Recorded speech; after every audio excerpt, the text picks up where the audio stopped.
আজকের বিকেলটা ভীষণ সুন্দর। সবাই আমরা জানি নিজেকে হ্যাপি রাখার জন্য অন্যের ওপর ডিপেন্ড না করে সেলফ লাভের ওপর গুরুত্ব দিতে হবে। আমরা বিশ্বাসও তাই করি। কিন্তু সেলফ লাভ মেনটেন করতে গিয়ে কোনোভাবে আমরা সেলফিশ হয়ে পড়ছি না তো? স্বাধীনতা মেনটেন করতে গিয়ে অশালীন ঔদ্ধত্য দেখাচ্ছি না তো? নিজস্বতা দেখাতে গিয়ে অন্যকে বা অন্যের মতামতকে পাত্তা না দেওয়া বা অসম্মান করা এসব হচ্ছে না তো? আসলে এখানে একটা খুব সূক্ষ্ম লাইন রয়েছে।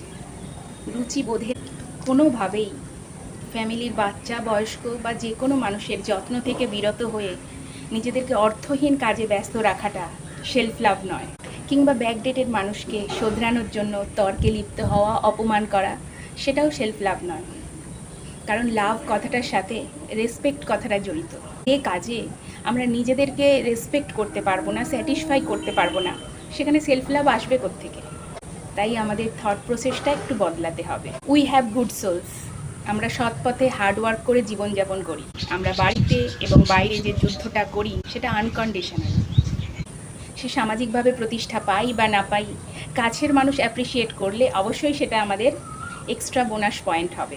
দায়িত্বের পাশাপাশি বাধ্যতামূলকভাবে মি টাইম বার করে সেখানে ভালো লাগাগুলোকে বাঁচিয়ে রেখে সেখান থেকে হ্যাপিনেস সংগ্রহ করো। সেটাই হলো প্রকৃত সেলফ লাভ। টাটা।